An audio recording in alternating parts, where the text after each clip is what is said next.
പുസ്തകം അദ്ധ്യായം 18. ദൈവം സന്ദർശിക്കുന്നു. മാമ്രയുടെ ഓക്കുമരത്തോപ്പിനു സമീപം കർത്താവ് അബ്രാഹത്തിന് പ്രത്യക്ഷനായി. വെയിൽ മൂത്ത സമയത്ത് അബ്രാഹാം തൻ്റെ കൂടാരത്തിൻ്റെ വാതിൽക്കൽ ഇരിക്കുകയായിരുന്നു. അവൻ തലയുയർത്തി നോക്കിയപ്പോൾ 3 ആളുകൾ തനിക്കെതിരെ നിൽക്കുന്നത് കണ്ടു. അവരെ കണ്ട് അവൻ കൂടാരവാതിൽക്കൽ നിന്ന് എഴുന്നേറ്റ് അവരെ എതിരേൽക്കാൻ ഓടിച്ചെന്ന് നിലം പറ്റി താണ് അവരെ വണങ്ങി. അവൻ പറഞ്ഞു, യജമാനനെ, അങ്ങ് എന്നിൽ സംപ്രീതനെങ്കിൽ അങ്ങയുടെ ദാസനെ കടന്നു പോകരുതേ. കാല് കഴുകാൻ കുറച്ച് വെള്ളം കൊണ്ടുവരട്ടെ. മരത്തണലിലിരുന്ന് വിശ്രമിക്കുക. നിങ്ങൾ ഈ ദാസന്റെ അടുക്കൽ വന്ന നിലയ്ക്ക് ഞാൻ കുറെ അപ്പം കൊണ്ടുവരാം. വിശപ്പടക്കിയിട്ട് യാത്ര തുടരാം. നീ പറഞ്ഞതുപോലെ ചെയ്യുക എന്ന് അവർ പറഞ്ഞു. അബ്രാഹാം പെട്ടെന്ന് കൂടാരത്തിലെത്തി സാറായോട് പറഞ്ഞു, വേഗം 3 ഇടങ്ങഴി മാവെടുത്ത് കുഴച്ച് അപ്പമുണ്ടാക്കുക. അവൻ ഓടിച്ചെന്ന് കാലിക്കൂട്ടത്തിൽ നിന്ന് കൊഴുത്ത ഒരു ഇളം കാളക്കുട്ടിയെ പിടിച്ച് വേലക്കാരനെ ഏൽപ്പിച്ചു. ഉടനെ അവനത് പാകം ചെയ്യാൻ തുടങ്ങി. അബ്രാഹാം വെണ്ണയും പാലും പാകം ചെയ്ത മൂരിയിറച്ചിയും അവരുടെ മുമ്പിൽ വിളമ്പി. അവർ ഭക്ഷിച്ചുകൊണ്ടിരിക്കെ അവൻ മരത്തണലിൽ അവരെ പരിചരിച്ചുകൊണ്ട് നിന്നു. അവർ അവനോട് ചോദിച്ചു, നിന്റെ ഭാര്യ സാറ എവിടെ? കൂടാരത്തിലുണ്ട്, അവൻ മറുപടി പറഞ്ഞു. കർത്താവ് പറഞ്ഞു, വസന്തത്തിൽ ഞാൻ തീർച്ചയായും തിരികെ വരും. അപ്പോൾ നിന്റെ ഭാര്യ സാറായ്ക്ക് ഒരു മകനുണ്ടായിരിക്കും. അവൻ്റെ പിറകിൽ കൂടാരവാതിൽക്കൽ നിന്ന് സാറ ഇത് കേൾക്കുന്നുണ്ടായിരുന്നു. അബ്രാഹവും സാറായും വൃദ്ധരായിരുന്നു. അവൾക്ക് ഗർഭധാരണ പ്രായം കഴിഞ്ഞിരുന്നു. അതിനാൽ സാറ ഉള്ളിൽ ചിരിച്ചുകൊണ്ട് പറഞ്ഞു, എനിക്ക് പ്രായമേറെയായി, ഭർത്താവും വൃദ്ധനായി. എനിക്കിനി സന്താന സൗഭാഗ്യം ഉണ്ടാകുമോ? കർത്താവ് അബ്രാഹത്തോട് ചോദിച്ചു, വൃദ്ധയായ തനിക്കിനി കുഞ്ഞുണ്ടാകുമോ എന്ന് ചോദിച്ച് സാറ ചിരിച്ചതെന്തുകൊണ്ട്? കർത്താവിന് കഴിയാത്തത് എന്തെങ്കിലുമുണ്ടോ? നിശ്ചിത സമയത്ത് വസന്തത്തിൽ ഞാൻ നിന്റെ അടുത്ത് തിരിച്ചു വരും. അപ്പോൾ സാറായ്ക്ക് ഒരു മകനുണ്ടായിരിക്കും. സാറ നിഷേധിച്ചു പറഞ്ഞു, ഞാൻ ചിരിച്ചില്ല. എന്തെന്നാൽ അവൾ ഭയപ്പെട്ടു. അവിടുന്ന് പറഞ്ഞു, അല്ല, നീ ചിരിക്കുക തന്നെ ചെയ്തു. Sodom Gomorrah. അവർ അവിടെ നിന്ന് എഴുന്നേറ്റ് സോദോമിന് നേരെ തിരിച്ചു. വഴിയിലെത്തുന്നതുവരെ അബ്രാഹാം അവരെ അനുയാത്ര ചെയ്തു. കർത്താവ് ആലോചിച്ചു, അബ്രാഹാം മഹത്തും ശക്തവുമായ ഒരു ജനതയായിത്തീരുമെന്നും ഭൂമിയിലെ ജനപദങ്ങളെല്ലാം അവനിലൂടെ അനുഗ്രഹിക്കപ്പെടുമെന്നും അറിഞ്ഞിരിക്കെ ഞാൻ ചെയ്യാൻ പോകുന്ന കാര്യം അവനിൽ നിന്നും മറച്ചു വെക്കണമോ?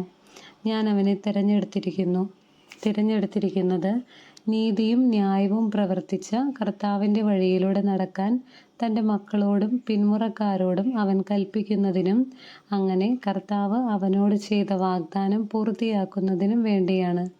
കർത്താവ് പറഞ്ഞു, സോദോമിനും ഗൊമോറായ്ക്കുമെതിരെയുള്ള മുറവിളി വളരെ വലുതാണ്. അവരുടെ പാപം ഗുരുതരവുമാണ്. അതിനാൽ അവരുടെ പ്രവൃത്തികൾ എൻ്റെ സന്നിധിയിൽ എത്തിയിട്ടുള്ള വിലാപങ്ങളെ സാധൂകരിക്കുന്നോ ഇല്ലയോ എന്നറിയാൻ ഞാൻ അവിടം വരെ പോകുകയാണ്. അവർ അവിടെ നിന്ന് സോദോമിന് നേരെ നടന്നു. അബ്രാഹാം അപ്പോഴും കർത്താവിൻ്റെ മുമ്പിൽ തന്നെ നിന്നു. അബ്രാഹാം അവിടുത്തെ സമീപിച്ച് ചോദിച്ചു, ദുഷ്ടന്മാരോടൊപ്പം നീതിമാന്മാരെയും അങ്ങ് നശിപ്പിക്കുമോ? നഗരത്തിൽ 50 നീതിമാന്മാരുണ്ടെങ്കിൽ അങ്ങ് അതിനെ നശിപ്പിച്ചു കളയുമോ? അവരെ പ്രതി ആ സ്ഥലത്തെ ശിക്ഷയിൽ നിന്ന് ഒഴിവാക്കില്ലേ?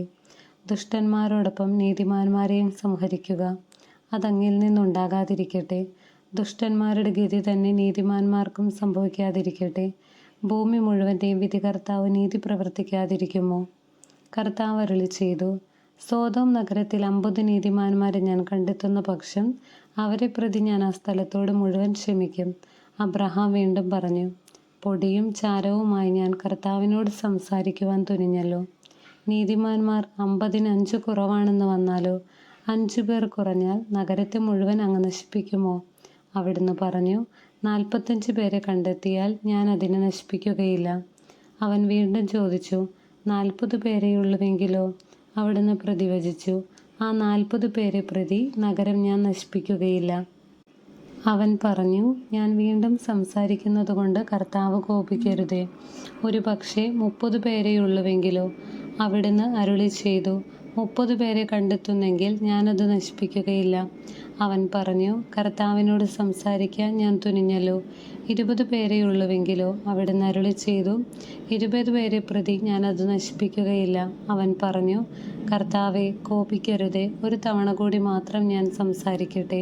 10 പേരെ അവിടെയുള്ളുവെങ്കിലോ? അവിടുന്ന് അരുളിച്ചെയ്തു, ആ 10 പേരെ പ്രതി ഞാനത് നശിപ്പിക്കുകയില്ല. അബ്രാഹത്തോട് സംസാരിച്ചു കഴിഞ്ഞപ്പോൾ കർത്താവ് അവിടെ നിന്ന് പോയി. അബ്രാഹവും സ്വന്തം സ്ഥലത്തേക്ക് മടങ്ങി. അധ്യായം 19. സോദോമിന്റെ പാപം. വൈകുന്നേരമായപ്പോൾ ആ 2 ദൂതന്മാർ സോദോമിൽ ചെന്നു. ലോത്ത് നഗരവാതിൽക്കൽ ഇരിക്കുകയായിരുന്നു. അവരെ കണ്ടപ്പോൾ ലോത്ത് അവരെ എതിരേൽക്കാനായി എഴുന്നേറ്റ് ചെന്ന് നിലംപറ്റി താണു വണങ്ങി. അവൻ പറഞ്ഞു, യജമാനന്മാരെ, ദാസന്റെ വീട്ടിലേക്ക് വന്നാലും കാൽ കഴുകി രാത്രി ഇവിടെ തങ്ങുക. രാവിലെ എഴുന്നേറ്റ് യാത്ര തുടരാം. അവർ മറുപടി പറഞ്ഞു, വേണ്ട, രാത്രി ഞങ്ങൾ തെരുവിൽ കഴിച്ചുകൊള്ളാം. അവൻ വളരെ നിർബന്ധിച്ചപ്പോൾ അവർ അവൻ്റെ വീട്ടിലേക്ക് പോയി. അവൻ അവർക്കൊരു വിരുന്നൊരുക്കി പുളിപ്പില്ലാത്ത അപ്പവും ഉണ്ടാക്കി. അവർ അത് ഭക്ഷിച്ചു. അവർ കിടക്കും മുമ്പേ സോദോം നഗരത്തിൻ്റെ എല്ലാ ഭാഗത്തും നിന്ന് യുവാക്കന്മാർ മുതൽ വൃദ്ധന്മാർ വരെയുള്ള എല്ലാവരും വന്ന് വീട് വളഞ്ഞു. അവർ ലോത്തിനെ വിളിച്ചു പറഞ്ഞു, രാത്രി നിന്റെ അടുക്കൽ വന്നവരെവിടെ? ഞങ്ങൾക്ക് അവരുമായി സുഖഭോഗങ്ങളിൽ ഏർപ്പെടേണ്ടതിന് അവരെ പുറത്തു കൊണ്ടുവരിക. ലോത്ത് പുറത്തിറങ്ങി കതകടച്ചിട്ട് അവരുടെ അടുത്തേക്ക് ചെന്നു. അവൻ പറഞ്ഞു, സഹോദരരെ, ഇത്തരം മ്ലേച്ഛത കാട്ടരുതെന്ന് ഞാൻ നിങ്ങളോട് യാചിക്കുന്നു. പുരുഷസ്പർശമേൽക്കാത്ത 2 പെൺമക്കൾ എനിക്കുണ്ട്. അവരെ നിങ്ങൾക്ക് വിട്ടുതരാം. ഇഷ്ടം പോലെ അവരോട് ചെയ്തു കൊള്ളുക. പക്ഷേ ഈ പുരുഷന്മാരെ മാത്രം ഒന്നും ചെയ്യരുത്. എന്തെന്നാൽ അവർ എൻ്റെ അതിഥികളാണ്. മാറി നിൽക്കൂ, അവർ അട്ടഹസിച്ചു. പരദേശിയായി വന്നവൻ ന്യായം വിധിക്കുവാനൊരുങ്ങുന്നു. അവരോടെന്നതിനേക്കാൾ മോശമായി നിന്നോടും ഞങ്ങൾ പെരുമാറും. അവർ ലോത്തിനെ ശക്തിയായി തള്ളിമാറ്റി വാതിൽ തല്ലിപ്പൊളിക്കാൻ ചെന്നു. പക്ഷേ ലോത്തിൻ്റെ അതിഥികൾ കൈനീട്ടി അവനെ വലിച്ചു വീട്ടിനുള്ളിലാക്കിയിട്ട് വാതിലടച്ചു. വാതിൽക്കലുണ്ടായിരുന്ന എല്ലാവരെയും അവർ അന്ധരാക്കി. അവർ വാതിൽ തപ്പിത്തടഞ്ഞു വലഞ്ഞു. ലോത്ത് സോദോം വിടുന്നു. ആ 2 പേർ ലോത്തിനോട് പറഞ്ഞു, ഇവരെ കൂടാതെ നിനക്കാരെങ്കിലും ഇവിടെയുണ്ടോ? പുത്രന്മാരോ പുത്രികളോ മരുമക്കളോ മറ്റാരെങ്കിലുമോ നഗരത്തിലുണ്ടെങ്കിൽ എല്ലാവരെയും ഉടൻ പുറത്ത് കടത്തിക്കൊള്ളുക. ഈ സ്ഥലം ഞങ്ങൾ നശിപ്പിക്കാൻ പോവുകയാണ്. ഇവിടുത്തെ ജനങ്ങൾക്കെതിരെ രൂക്ഷമായ നിലവിളി കർത്താവിൻ്റെ മുമ്പിൽ എത്തിയിരിക്കുന്നു. ഇവിടം നശിപ്പിക്കാൻ കർത്താവ് ഞങ്ങളെ അയച്ചിരിക്കുകയാണ്. ഉടനെ ലോത്ത് തൻ്റെ പുത്രിമാരെ വിവാഹം ചെയ്യാനിരുന്നവരുടെ അടുത്ത് ചെന്ന് പറഞ്ഞു, എഴുന്നേറ്റ് ഉടനെ സ്ഥലം വിട്ടു പോവുക. കർത്താവ് ഈ നഗരം നശിപ്പിക്കാൻ പോവുകയാണ്. എന്നാൽ അവൻ തമാശ പറയുകയാണ് എന്നത്രേ അവർക്ക് തോന്നിയത്. നേരം പുലർന്നപ്പോൾ ദൂതന്മാർ ലോത്തിനോട് പറഞ്ഞു, എഴുന്നേറ്റ് ഭാര്യയെയും പെൺമക്കൾ 2 പേരെയും കൂട്ടി വേഗം പുറപ്പെടുക. അല്ലെങ്കിൽ നഗരത്തോടൊപ്പം നിങ്ങളും നശിച്ചു പോകും. എന്നാൽ അവൻ മടിച്ചു നിന്നു. കർത്താവിന് അവനോട് കരുണ തോന്നിയതുകൊണ്ട് ആ മനുഷ്യർ അവനെയും ഭാര്യയെയും മക്കളെയും കൈക്ക് പിടിച്ച് നഗരത്തിന് പുറത്തു കൊണ്ടുപോയി വിട്ടു. അവരെ പുറത്തു കൊണ്ടുചെന്ന് വിട്ടതിനു ശേഷം അവരിൽ ഒരുവൻ പറഞ്ഞു, ജീവൻ വേണമെങ്കിൽ ഓടിപ്പോവുക. പിന്തിരിഞ്ഞു നോക്കരുത്. താഴ്വരയിലെങ്ങും തങ്ങുകയുമരുത്. മലമുകളിലേക്ക് ഓടി രക്ഷപ്പെടുക. അല്ലെങ്കിൽ നിങ്ങൾ വെന്തു നശിക്കും. ലോത്ത് പറഞ്ഞു, യജമാനനെ, അങ്ങനെ പറയരുതേ. ഞാൻ അങ്ങയുടെ പ്രീതിക്ക് പാത്രമായല്ലോ. എൻ്റെ ജീവൻ രക്ഷിക്കുന്നതിൽ അവിടുന്ന് വലിയ കാരുണ്യമാണ് കാണിച്ചിരിക്കുന്നത്. എന്നാൽ മലയിൽ ഓടിക്കയറി രക്ഷപ്പെടാൻ എനിക്ക് വയ്യ. അപകടം എന്നെ പിടികൂടി ഞാൻ മരിച്ചേക്കുമെന്ന് ഭയപ്പെടുന്നു. ഇതാ, ആ കാണുന്ന പട്ടണം ഓടി രക്ഷപ്പെടാവുന്നത്ര അടുത്താണ്, ചെറുതുമാണ്. ഞാൻ അങ്ങോട്ട് ഓടി രക്ഷപ്പെട്ടു കൊള്ളട്ടെ. അത് ചെറുതാണല്ലോ. അങ്ങനെ എനിക്ക് ജീവൻ രക്ഷിക്കാം. അവൻ പറഞ്ഞു, ശരി, അക്കാര്യവും ഞാൻ സ്വീകരിച്ചിരിക്കുന്നു. നീ പറഞ്ഞ പട്ടണത്തെ ഞാൻ നശിപ്പിക്കുകയില്ല. വേഗമാവട്ടെ, അങ്ങോട്ട് ഓടി രക്ഷപ്പെടുക. നീ അവിടെ എത്തും വരെ എനിക്കൊന്നും ചെയ്യാനാവില്ല. ആ പട്ടണത്തിന് സോവാർ എന്നു പേരുണ്ടായി.